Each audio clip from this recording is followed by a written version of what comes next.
الحمد للہ رب العالمین والعاقبۃ للمتقین والصلاة والسلام علی سید الانبیاء والمرسلین سیدنا وحبیبنا وقدوتنا محمد بن عبد اللہ وعلی آلہ وصحبہ اجمعین اما بعد قال تعالی فی کتابہ المجید والفرقان الحمید اعوذ باللہ من الشیطان الرجیم بسم اللہ الرحمن الرحیم وما ارسلناک الا رحمتا للعالمین صدق اللہ العظیم۔ معزز حاضرین گرامی قدر، محبوب کائنات جناب رسالت مآب صلی اللہ علیہ وسلم کی سیرت طیبہ کا ایک اہم گوشہ غزوات سے متعلق ہے۔ اس میں ایک مشہور ترین غزوہ خیبر کے نام سے ہے، سیرت کی کتابوں میں بہت مشہور ہے۔ اسی کا گزشتہ کل سے آپ حضرات کی خدمت میں بیانیہ شروع ہے۔ گزشتہ کل شروع سے اخیر تک کی گفتگو خیبر میں داخلے کی پوزیشن میں نے آپ کے سامنے رکھی۔ اصل غزوہ شروع ہونے سے پہلے ضروری ہے کہ خیبر کا نقشہ اور خیبر کی آبادی کے سلسلے میں ایک دو باتیں عرض کر دوں۔ خیبر یہ پوری ایک بستی شہر نما آباد تھی، اور یہودی سادی قوم نہیں، یہ جہاں جاتے ہیں وہاں اس علاقے کو بہت زیادہ ہائی ٹیک ٹیکنالوجی سے ڈیولپ کرتے ہیں، یہ ان کا پہلے سے ہی طریقہ ہے۔ تو خیبر انتہائی جدید اس زمانے کے اعتبار سے لیٹسٹ اور ماڈرن طریقے سے آباد کیا ہوا علاقہ تھا۔ اس کو انہوں نے دو حصوں میں بانٹا تھا، عربی میں کہتے ہیں دو منطقہ حصے کو، محلے کو آپ کہہ سکتے ہیں، جیسے ہمارا سینٹا کروز ویسٹ ہے اور ایسٹ ہے، ایسے ہی یہودیوں نے خیبر کو دو حصوں میں بانٹا تھا۔ پہلے حصے میں 5 بڑے بڑے قلعے تھے، اور دوسرے حصے میں 3 بڑے بڑے قلعے تھے۔ اس کے علاوہ مکان بھی تھے اور گڑھیاں، جس کی میں نے پچھلے سال آپ کو تفصیلات بتائی تھی، وہ بھی تھے، لیکن 5 بڑے اور 3 دوسرے علاقے میں بڑے قلعے تھے۔ تو دونوں علاقوں میں کل ملا کر 8 قلعے۔ ان میں سب سے بڑا اور دفاعی اسٹریٹجی کے حساب سے، یعنی ڈیفنس کے حساب سے سب سے مشہور قلعہ ناعم نام کا تھا۔ نعیم نہیں، ناعم، نون الف عین اور میم، ناعم نام کا۔ اس قلعے میں یہودیوں کا سب سے بڑا بہادر، نہ صرف یہودی بلکہ پورے عرب کا سب سے بڑا بہادر رہتا تھا۔ اس کا کام ہی تھا جنگ لڑنا، بس وہ جنگ لڑنے کے علاوہ کسی کام کے لیے کبھی باہر نہیں آتا تھا۔ اس کا نام تھا مرحب، میم را ہا اور با، مرحب۔ گزشتہ کل میں نے آپ کو بتایا کہ نبی صلی اللہ علیہ وسلم نے مختلف راستوں میں سے ایک راستے کو چنا جس کا نام کیا تھا؟ مرحب۔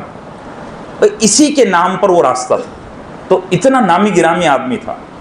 اور عرب میں یہ بات مشہور تھی کہ مرحب 1000 مردوں کے برابر ہے۔ اچھا، آج کل کی طرح نہیں کہ مطلب کسی نے کچھ بھی اٹھا کر بول دیا اور بات چل گئی، ایسا نہیں ہے۔ اب میرے تعلق سے مشہور ہو جائے کہ مولانا 1000 آدمیوں سے لڑ سکتے ہیں، ایسا کبھی نہیں ہو سکتا۔ اب تو ایسا ہے کہ کس کے بارے میں کچھ بھی مشہور ہو جاتا ہے۔ وہ زمانہ بہادری، شجاعت اور مردانگی کا تھا۔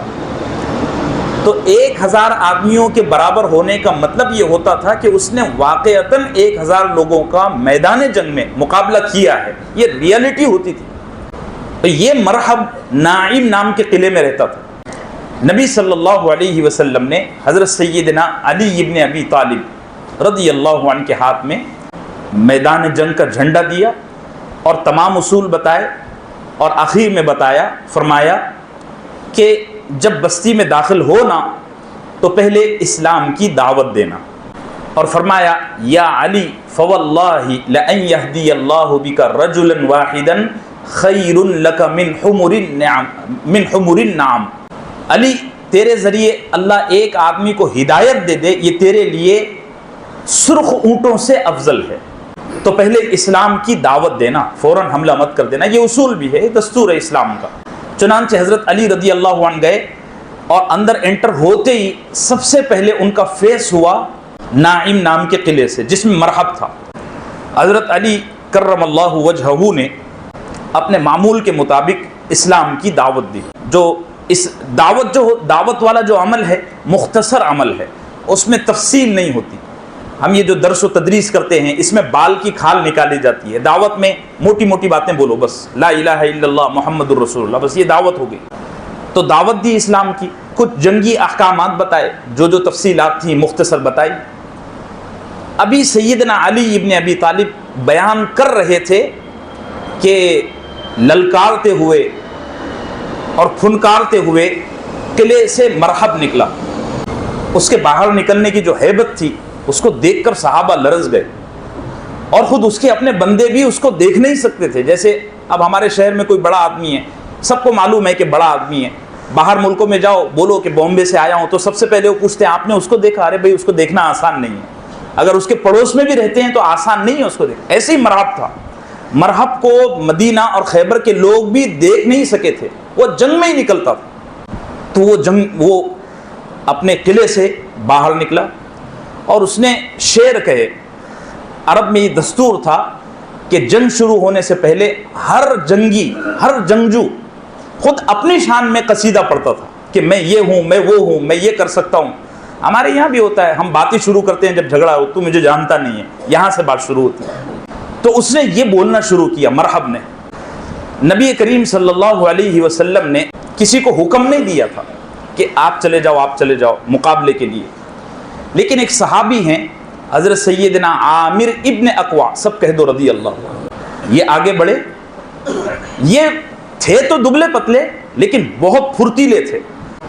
حضرت عامر ابن اقوا رضی اللہ عنہ آگے بڑھے اور اس تیز رفتاری سے انہوں نے گھوڑے کو فلانگ لگائی کہ مرحب نے تلوار ایسے درست کی تو گھوڑے کے دوڑنے کی رفتار اور مرحب کا وار، یہ دونوں کی رفتار ایسے ملی کہ عامر ابن اقوا رضی اللہ عنہ کی جو ڈھال تھی، تو حضرت عامر ابن اقوا رضی اللہ عنہ نے ڈھال آگے بڑھائی تو رفتار اتنی زیادہ تھی کہ مرحب کی تلوار عامر ابن اقوا کی ڈھال میں چلی گئی، یعنی لوہے کی فولاد کی ڈھال اس کے اندر تلوار چلی گئی اور اس میں ایسی پھنسی کہ مرحب اس تلوار میں الجھ گیا، نکال نہیں پا رہا تھا۔ حضرت عامر ابن اقوا رضی اللہ عنہ نے یہ سوچا کہ یہ اس میں الجھا ہوا ہے اور بہت اچھی ٹائمنگ تھی، مگر آپ کو یہ خیال نہیں رہا کہ میری تلوار چھوٹی ہے، اس تک نہیں پہنچ سکے گی۔ حضرت عامر ابن اقوا نے ایک دم زور سے وار کیا تو تلوار چھوٹی تھی، اس تک نہیں پہنچ سکی اور سیدنا عامر ابن اقوا رضی اللہ عنہ کی ہی پیر میں وہ تلوار دھنس گئی اور پھر ایسا خون جاری ہوا کہ اسی میں آپ کی شہادت ہو گئی۔ چونکہ اپنے ہی وار سے یہ شہید ہو گئے تھے تو بعض صحابہ کو یہ شبہ ہوا کہ شاید یہ خودکشی ہے، سوسائڈ۔ تو کچھ صحابہ رسول اللہ صلی اللہ علیہ وسلم کے پاس آئے اور آ کر کے فرمایا یا رسول اللہ، کیا عامر خودکشی سے اس دنیا سے گیا ہے اور اس کے لیے کوئی اجر نہیں ہے؟ نبی صلی اللہ علیہ وسلم نے اس طرح 2 انگلیاں بلند کی، اس سے اشارہ یہ تھا کہ عامر کے لیے دوہرا اجر ہے، ڈبل اجر ہے، کیونکہ ایک تو اس نے دشمن پر وار کیا اور وار کرنے میں اتنا مخلص تھا کہ اس نے اپنے جان کی بھی پرواہ نہیں کی اور اللہ کے پاس چلا گیا۔ خیر، عامر ابن اقوا یہ سلمہ ابن اقوا کے چچا ہیں، جن کا غزوہ ذی قرد میں، غزوہ غابہ میں گزشتہ ایک دن پہلے ذکر ہوا، ان کے چچا ہیں، یہ شہید ہو گئے۔ اس کے بعد نمبر آیا حیدر کرار سیدنا علی، سب کہہ دو رضی اللہ عنہ، ان کا نمبر آیا۔ ان کے ہاتھ میں جھنڈا تھا، علم بردار تھے نا۔ یہ آگے بڑھے تو انہوں نے اشعار کہے، امام بخاری نے اس کو نقل کیا ہے۔ انا الذی امی سمتنی حیدرا کلیس غابات کریہ المنظرا اوفیہم للسائی کیل السندرا۔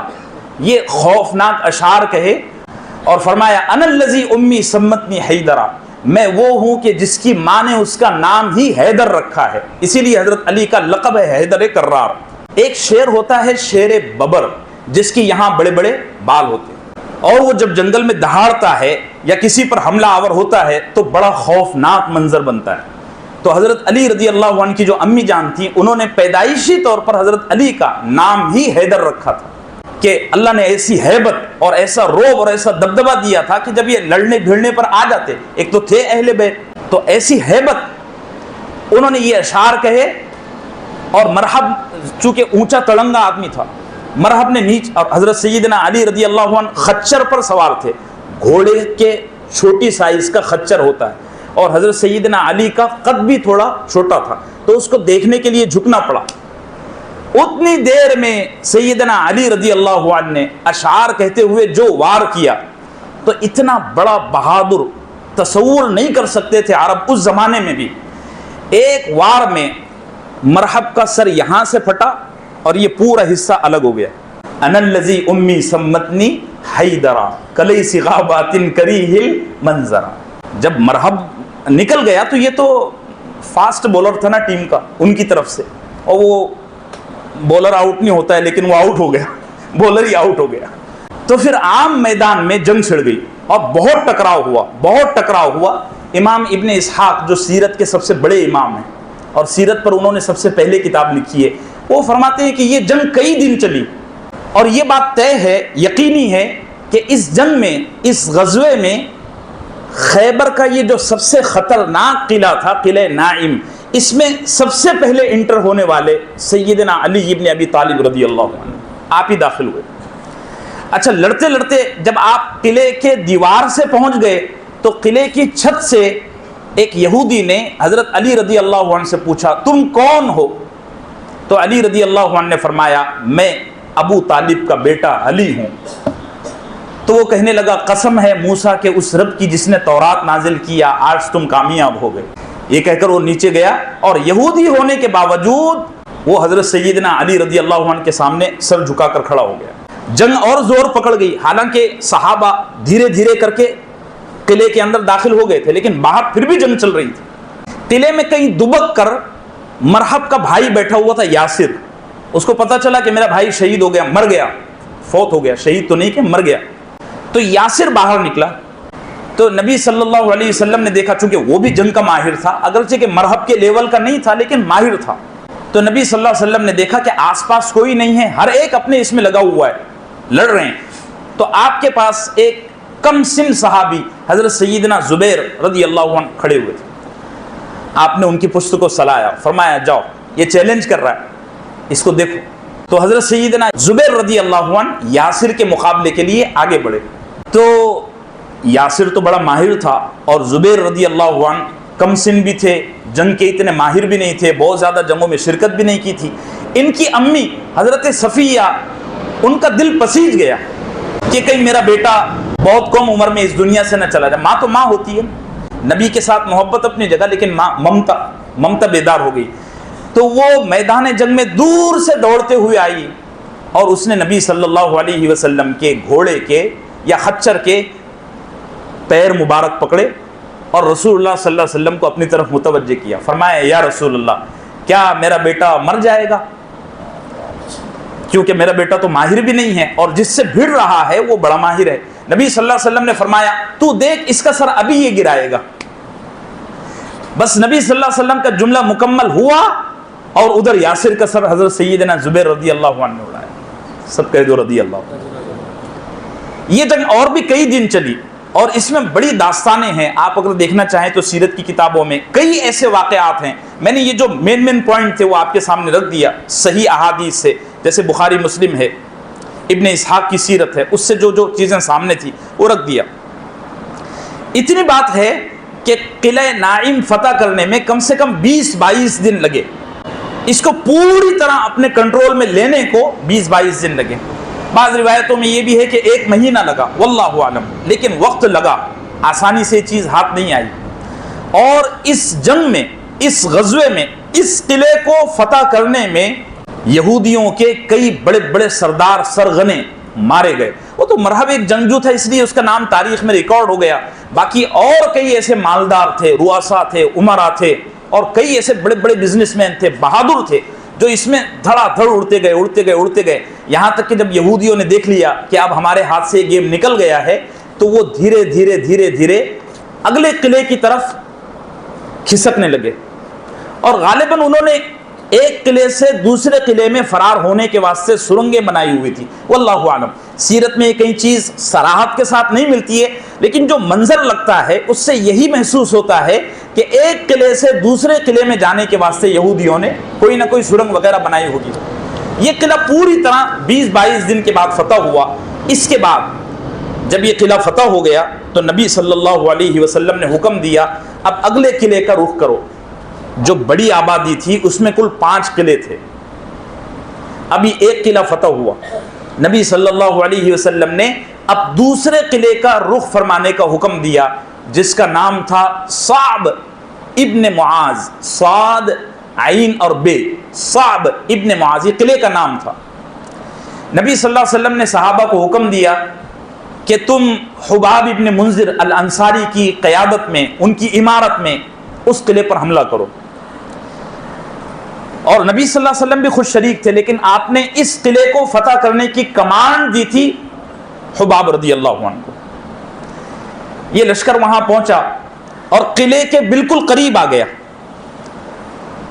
مگر محاصرے میں، محاصرہ سمجھتے ہو، گھیراؤ کر لینا، دامن تنگ کر دینا، محاصرے میں 4-5 دن گزر گئے، صحابہ اکرام بھوک سے نڈھال ہو رہے ہیں۔ اسی دوران ایک قبیلہ ہے، قبیلہ بنو اسلم، اس کی شاخ ہے بنو سہم، اس کے کچھ لوگ سرکار دو عالم صلی اللہ علیہ وسلم کے پاس آئے اور آ کر فرمایا یا رسول اللہ، آپ کے پاس کچھ بھی کھانے کو ہو تو ہم کو دے دو، یا کوئی حکم دے دو کہ ہم اس مصیبت سے نکلیں، جنگ کے بجائے ہم بھوک سے مریں یہ ہم کو پسند نہیں ہے۔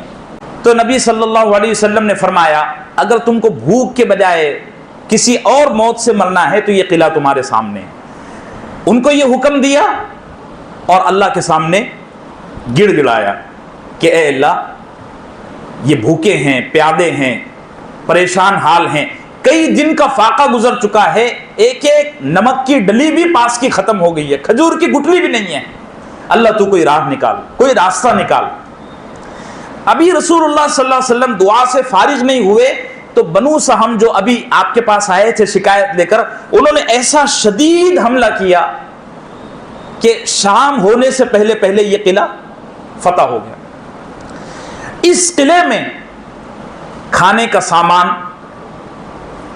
چربی، اس زمانے میں چربی سے کھانا بنتا تھا، حلال جانوروں کی چربی، کوکنگ آئل تو یہ بعد میں آیا ہے، مصنوعی چیز ہے، کوکنگ آئل یہ نقصان دہ چیز ہے، گوشت کی جو چربی ہوتی ہے لوگ وہی جمع کر کے رکھتے تھے اور اسی سے کھانا بناتے تھے۔ اسی طریقے سے بہت سارے ٹینک، اسی طریقے سے مینجنک جو پتھر برسانے کا ایک آلہ ہوا کرتا تھا، وہ سارا سامان نبی صلی اللہ علیہ وسلم کے ہاتھ میں آیا اور صحابہ اکرام کو بڑی فراوانی ہوئی، کیونکہ نبی صلی اللہ علیہ وسلم نے دعا فرمائی تھی اے اللہ ایسا کوئی راستہ نکال کہ میرے ساتھیوں کے لیے کھانے کی فراوانی ہو جائے۔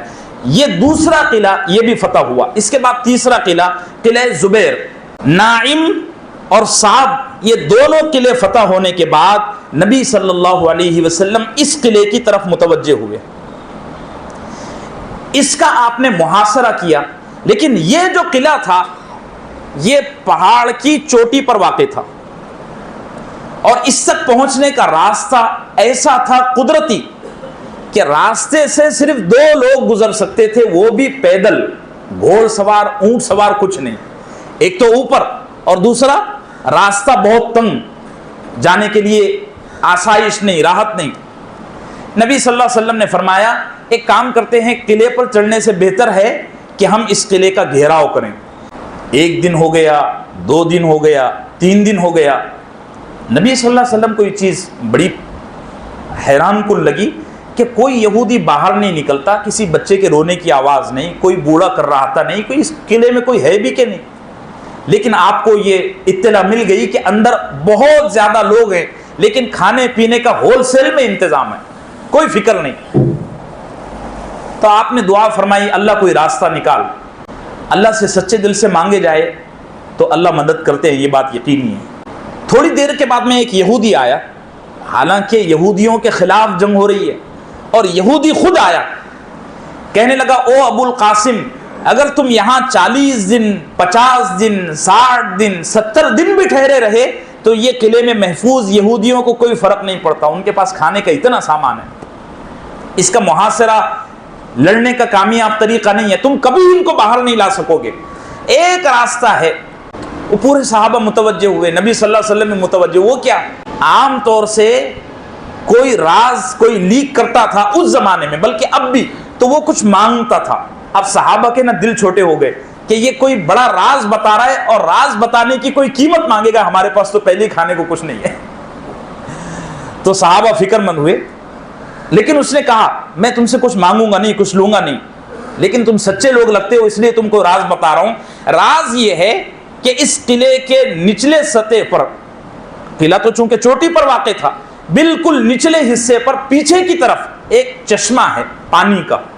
کہنے لگا یہودیوں کا جتنے یہودی اندر ہیں ان سب کا پانی کا گزر بسر، استنجا، غسل، پینا، سارا سب انتظام اسی چشمے سے جڑا ہوا ہے۔ اگر تم اس چشمے کا پانی روکنے میں کامیاب ہو گئے تو یہ یہودی بچھوؤں کی طرح باہر آ جائیں گے۔ نبی صلی اللہ علیہ وسلم نے فرمایا اللہ تجھ کو ہدایت دے، تو نے ہم کو ہدایت دی۔ ہدایت دی مطلب راستہ بتایا، راستہ کھولا۔ آپ نے دعا دی اور اس یہودی کو رخصت کیا اور صحابہ سے فرمایا یہ دیکھو کہ پانی لینے کے لیے یہ لوگ کب نیچے اترتے ہیں۔ صحابہ نے نظر رکھی تو پتہ چلا کہ جب ہم نمازوں میں یا نیند کی حالت میں ہوتے ہیں رات کے وقت تو کمبخت یہودی اس چشمے سے پانی لینے کو نیچے اترتے ہیں۔ اب نبی صلی اللہ علیہ وسلم نے جو بہادر صحابہ تھے اور مضبوط تھے ان کو حکم دیا کہ اس پر پابندی لگا دو۔ اب جب پانی پر پابندی لگ گئی نا تو سارے یہودی جو اندر بیٹھے ہوئے تھے، جتنے ان کے شہ سوار، جتنے ان کے سورما تھے، وہ سارے کے سارے گمان کے مطابق چند ہی گھنٹوں میں باہر آ گئے۔ انہوں نے طے کر لیا کہ اب لڑے بغیر کوئی راستہ نہیں ہے۔ اور پھر جو رن ہوا بہت زبردست، تقریباً 6 دن یہ لڑائی چلی، چونکہ اندر پورا بندوبست تھا اور پورے ہتھیار اسلحہ تھے، اور 6 دن کے بعد ان کو بدترین شکست ہوئی، لیکن یہ قلعہ فتح ہو گیا۔ اس کے بعد نبی صلی اللہ علیہ وسلم نے اگلے قلعے کا جس کا نام ہے قلعہ ابئی، اس کی طرف رخ کیا۔ قلعہ ابئی حفاظت اور قوت کے اعتبار سے اب تک جتنے قلعے فتح ہوتے آئے ہیں ان میں سب سے مضبوط قلعہ تھا۔ سیکیورٹی اور قوت، یہ دونوں چیزیں اس قلعے میں تھیں۔ نبی صلی اللہ علیہ وسلم گئے اور آپ نے بغیر کسی تدبیر کے، بغیر کسی جنگی چال کے اختیار کیے ہوئے صحابہ کو حکم دیا بس حملہ کرو، جو ہوئے گا وہ دیکھا جائے گا۔ اس انداز میں صحابہ بڑی شدت سے آگے بڑھے۔ ایک نام ہے حضرت سیدنا ابو دجانہ، جن کا پچھلے سال ذکر ہوا تھا غزوہ احد میں، آپ کو یاد ہوگا۔ ان کی عادت تھی جب وہ فل فارم میں ہوتے نا اور ان کا پارا جب اوپر چڑھ جاتا نا تو وہ یہاں لال کلر کی پٹی باندھ دیتے، اور جب یہاں لال کلر کی پٹی باندھ دیتے تو پورے عرب میں مشہور تھا کہ اب یہ جو سامنے آئے گا اس کا ختم ہونا یقینی ہے۔ ان کا نام تھا سماک ابن خرشہ الانصاری، سب کہہ دو رضی اللہ عنہ۔ وصلی اللہ وسلم علی نبینا محمد وعلی آلہ وصحبہ اجمعین۔